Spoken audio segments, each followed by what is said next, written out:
Hello everyone, कैसे हैं आप सभी। स्वागत है आपका शिक्षा नेशन फाउंडेशन चैनल पर और मैं आपका आरएसपी सर। आज की क्लास के अंदर हम लोग बात करेंगे लॉज ऑफ रिफ्रैक्शन के ऊपर। सर, रिफ्रैक्शन हमको पता है, जब एक लाइट एक मीडियम से दूसरे मीडियम जाती है तो वो बेंडिंग शो करती है। बेंडिंग का रीजन क्या है सर? बेंडिंग का रीजन है कि सर वो क्या करती है कि अपनी स्पीड चेंज करती है और स्पीड चेंज करने की वजह से वो बेंडिंग शो करती है। सर, ये तो हमें समझ में आ गया था कि रिफ्रैक्शन बेंडिंग होता है, ये आप पहले भी पढ़ा चुके हैं।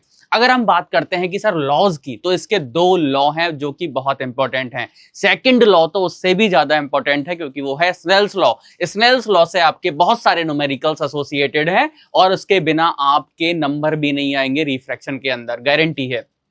तो अगर आपको नंबर आपके आने चाहिए, नंबर आपको लगता है कि मैं इसके अंदर अच्छा करना चाहिए, तो आपको क्या करना है? आपको इस वीडियो के साथ बने रहना है। चलिए इसकी बात करते हैं, क्या है आपका लॉज ऑफ रिफ्रैक्शन। चलिए, तो अगर बात करते हैं लॉज ऑफ रिफ्रैक्शन की, तो आप तीनों केसेस की बात करेंगे।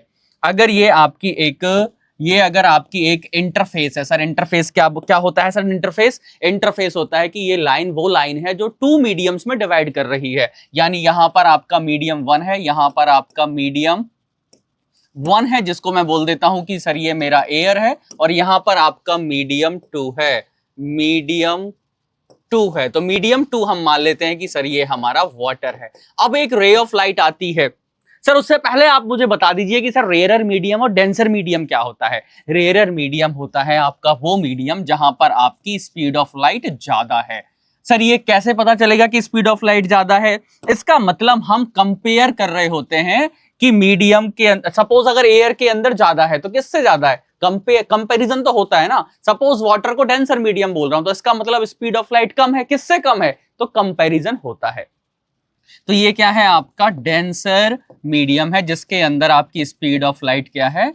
कम है। और ये बात भी तय है कि आपकी जो स्पीड ऑफ लाइट है वो एयर से हर मीडियम में कम ही होगी। एयर में हम कितनी मानते हैं? 6 × 10⁸ जो कि वैक्यूम के बराबर ही हम कंसीडर करके चलते हैं। सर, बहुत अच्छा। अब यानी रेयरर मीडियम वो मीडियम होता है आपका जिसमें स्पीड ऑफ लाइट ज्यादा होती है। डेंसर मीडियम वो मीडियम होता है जिसमें स्पीड ऑफ लाइट कम होती है एज कंपैरिजन टू अदर। चलिए सर, अगर एक रे ऑफ लाइट आ रही है बच्चों, कैसे आ रही है? इस तरह से आती है, रेयरर टू डेंसर मीडियम यहां टकराती है। सर, ये रे ऑफ लाइट ऐसे भी तो आ सकती है। अगर डेंसर टू रेयरर जा रही है तो सर क्या होगा? सर बिल्कुल, अब दोनों कंडीशन को 1 बाय 1 देखते हैं। ये रे ऑफ लाइट ये ऐसे आ रही है जिसको हम लोग बोलते हैं इंसिडेंट रे। ये है इंसिडेंट रे और ये पॉइंट हो जाएगा तुम्हारा पॉइंट ऑफ इंसिडेंस। सर, बहुत अच्छा, इतना समझ में आ गया। यारा तेरी यारी को मैंने तो खुदा, ये है तुम्हारा नॉर्मल, ये है तुम्हारा नॉर्मल। चलिए सर, नॉर्मल क्या होता है? सर, नॉर्मल होता है हमारे इस इंटरफेस पर, जो इंटरफेस दिख रहा है ना, इसके ऊपर परपेंडिकुलर इंटरफेस होता है। बहुत अच्छा सर। अब एक रे ऑफ लाइट आती है और रे ऑफ लाइट कहां जा रही है? Rarer to denser medium. इसका मतलब सर ये कहां बैंड होगी? टूवर्ड्स द नॉर्मल बैंड होती है। अगर ये मीडियम से पास नहीं हो रही होती, मीडियम में एंटर नहीं हो रही होती, तो बच्चों ये ऐसे जा रही होती। बट ये ऐसे नहीं गई है, ये बैंड हो गई है। और ये बैंड भी कहां हुई है? टूवर्ड्स द नॉर्मल बैंड हुई है। इसका भी प्रूफ करा दूंगा मैं, इसका भी प्रूफ कराऊंगा। टूवर्ड्स द नॉर्मल सर ये बैंड हुई है। बहुत अच्छा सर। अब जरा देखिए, ये जब रेयरर से डेंसर जाएगी तो ये टूवर्ड्स द नॉर्मल बैंड होगी। और अगर मैं इन एंगल्स की बात कर लूं तो एंगल ऑफ इंसिडेंस सर यहां पर बड़ा एंगल है। बहुत अच्छा सर, यही तो कॉन्सेप्ट है। एंगल ऑफ इंसिडेंस बड़ा है, एंगल ऑफ आर आपका यहां पर छोटा है। चलिए, अब अगर बात करते हैं कि ये अगर डेंसर से रेयरर जाती है तो सबसे पहले इसके ऊपर एक नॉर्मल डालेंगे। सर, बहुत अच्छा। नॉर्मल ऐसे डलेगा, नॉर्मल इंटरफेस पर परपेंडिकुलर होता है। बहुत अच्छा सर। अब ये जाएगी कहां जाएगी? अगर ये नहीं होता, अगर ये वाटर के अंदर एंटर नहीं होती बच्चों, तो ये ऐसे जा रही होती, ऐसे जा रही होती ना। बट ये अब कहां जाएगी? ये जाएगी sir away from the normal. कहां बैंड होगी? This is away from the normal. ये बैंड होगी away from the normal. So when a ray of light goes from denser medium to rarer medium, it bends away from the normal. Sir, दूसरा केस भी समझ में आ गया, away from normal. Angle आप इंसिडेंट एंगल लो या आप रिफ्रैक्टेड एंगल लो, एंगल आपके कैसे होते हैं, हमेशा नॉर्मल के साथ लेते हैं। तो रिफ्रैक्शन वाला एंगल आपका कैसा हो जाएगा, ये एंगल ऑफ इंसिडेंस होगा, ये रिफ्रैक्टेड एंगल होगा। अब यहां पर कौन सा एंगल बड़ा होगा सर, यहां पर एंगल ऑफ आर बड़ा है, एंगल ऑफ आई आपका छोटा है। बिल्कुल सर, बहुत अच्छा सर, समझ में आ रहा है। आगे चलेंगे, चलिए।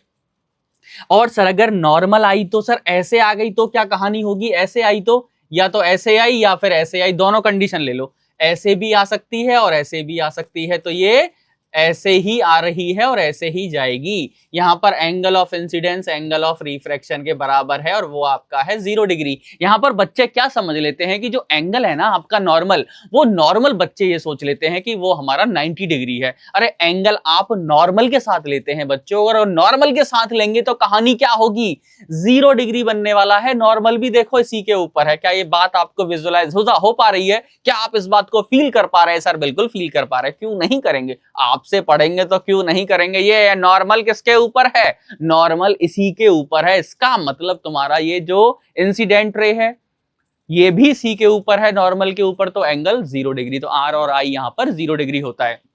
ये बैंडिंग शो नहीं करती है तो ये आपकी नो बैंडिंग का केस है। सर ये कौन सी बैंडिंग है आपकी, नो बैंडिंग का केस है। अगर ये नो बैंडिंग का केस है सर, ये आपकी नो बैंडिंग का केस है सर, इसका मतलब सर अगर हमारा एंगल आई और आर 0 डिग्री है तो नो बैंडिंग होती है।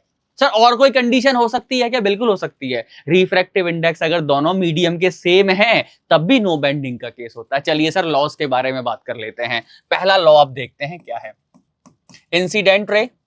इंसिडेंट रे सर नॉर्मल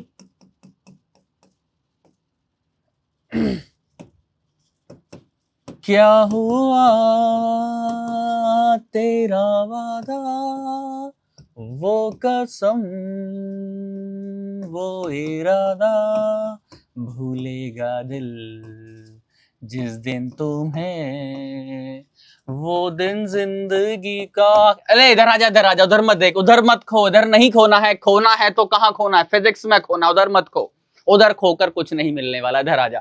तो incident ray normal refracted ray all lie in the same plane. Plane क्या है आपका, एक्स वाई वाई जेड और जेड एक्स होता है, इसमें कोई भी प्रॉब्लम नहीं है। यानी ये आपके सेम ऐसा ही है जैसा आपने रिफ्लेक्शन में पढ़ा था। सर बिल्कुल ये बात तो आपने पहले भी बता चुके हैं। दूसरा लॉ इसका मोस्ट इंपॉर्टेंट है दोस्तों, ये इसकी पूरी जान है। रिफ्रैक्शन के अंदर अगर कोई जान है तो वो जान क्या है आपकी, वो है लॉ, सेकेंड लॉ, और उसको हम लोग बोलते हैं स्नेल्स लॉ। स्नैक नहीं है दोस्तों, स्नेल्स लॉ है। स्नेल्स लॉ क्या कहता है दोस्तों, स्नेल्स लॉ कहता है दोस्तों कि साइन ऑफ आई अगर लेता हूं सर, साइन ऑफ आई अगर लेता हूं सर, साइन ऑफ आर अगर लेता हूं सर, तो ये एक कांस्टेंट के बराबर आता है, जिस कांस्टेंट को सर हम बोलते हैं म्यू, जिसको हम लोग बोलते हैं sir refractive index. Sir refractive index क्या है, ये कौन सी टर्म आप लेके आ गए सर, हमें समझ नहीं आ रहा है क्या है ये रिफ्रैक्टिव इंडेक्स। सर क्या है, हमें समझाइए सर, रिफ्रैक्टिव इंडेक्स क्या होता है, हमें समझ नहीं आ रहा है। रिफ्रैक्टिव इंडेक्स बच्चों कुछ भी नहीं होता, रिफ्रैक्टिव इंडेक्स होता है म्यू। म्यू क्या है आपका, speed of light in air और vacuum to the speed of light in medium. अब जरा देखिए, ये एक रेशो है। रिफ्रैक्टिव इंडेक्स की कोई वैल्यू अगर 1.2 1.3 आ गई है, इसका क्या मतलब है, इसका मतलब है कि आपकी जो स्पीड ऑफ लाइट है ना, वो मीडियम के अंदर एयर और वैक्यूम से कितनी कम है, ज्यादा तो नहीं होगी, ये तो तय है। यानी मीडियम के अंदर कितनी कम है, यही बताता है आपका रिफ्रैक्टिव इंडेक्स, और कुछ भी नहीं बताता। रेशो बताता क्या, रेशो कंपेयर कर रहा होता है, और यहां पर भी कंपैरिजन है। बिल्कुल सर, ये बात हमें समझ में आ गई। तो ये कुछ भी नहीं है आपका, ये एक कंपैरिजन है। आ रहा समझ। तो sine i divide by sine r, sine आपको साइन थीटा कॉस थीटा तो सर पढ़े हैं हमने, बिल्कुल पढ़े हैं सर, क्यों नहीं पढ़े, आपसे तो पढ़े थे। साइन आई, सपोज ये आपका, ये सपोज 30 डिग्री है तो ये 15 डिग्री हो जाएगा, साइन 30 डिवाइड बाई साइन 15 लिखूंगा तो ये कांस्टेंट वैल्यू आएगी, 1.2 1.3 समथिंग आएगी। तो यही क्या है आपका रिफ्रैक्टिव इंडेक्स होता है, और यही स्नेल्स लॉ है। ठीक है, अब इसके आगे की जो कहानी है ना वो अगली वीडियो के अंदर देखेंगे कि sir sine i sine r को हम रिफ्रैक्टिव इंडेक्स की टर्म्स में कैसे लिखें, वेलोसिटी की टर्म्स में कैसे लिखें सर, और वेवलेंथ की टर्म्स में कैसे लिखें। तो वो कहानी बहुत अच्छी है, उसी से न्यूमेरिकल सॉल्व होते हैं, अदरवाइज न्यूमेरिकल सॉल्व नहीं होंगे। आ रहा समझ? तो अगली वीडियो में मैं क्या बताऊंगा आपको, sine i divide by sine r के बहुत सारे न्यूमेरिकल्स बताऊंगा। न्यूमेरिकल्स में ये बताऊंगा कि आप sine i divide by sine r का जो पूरा एक रिलेशन बताऊंगा, एक पूरा रिलेशन बताऊंगा, उससे कैसे आप सॉल्व कर सकते हैं बहुत सारे न्यूमेरिकल्स को। तो कोई भी टेंशन नहीं लेनी है, टेंशन जूती की नोक पे रखनी है, टेंशन नहीं लेनी है फिजिक्स में, तो बिल्कुल टेंशन नहीं लेनी दोस्त। बस एक कॉल दूर है तू मेरे से, अगर शिक्षा नेशन के पेज पर जाकर एक नंबर डायल करेगा तो तू मेरे से कनेक्ट हो जाएगा। बिल्कुल, हम लाइव क्लास में पढ़ते हैं और पढ़ाते हैं। और अगर नहीं पढ़ना है तेरे को तो YouTube पर लाइव चैनल को सब्सक्राइब कर और हम बात करते हैं। टेंशन तो बिल्कुल नहीं लेनी फिजिक्स में, अगर टेंशन ली तो फिर मेरा जीना बेकार है। चलो बच्चों, चलो ये है आपकी कहानी रिफ्रैक्शन की, लॉज हमें समझ में आ गए। अब इसके बाद हम करेंगे क्या, इसके बाद हम करेंगे न्यूमेरिकल्स। किसके ऊपर? स्नेल्स लॉ के ऊपर। चलिए बच्चों, तो मिलते हैं नेक्स्ट वीडियो में जिसमें हम कर रहे होंगे न्यूमेरिकल्स।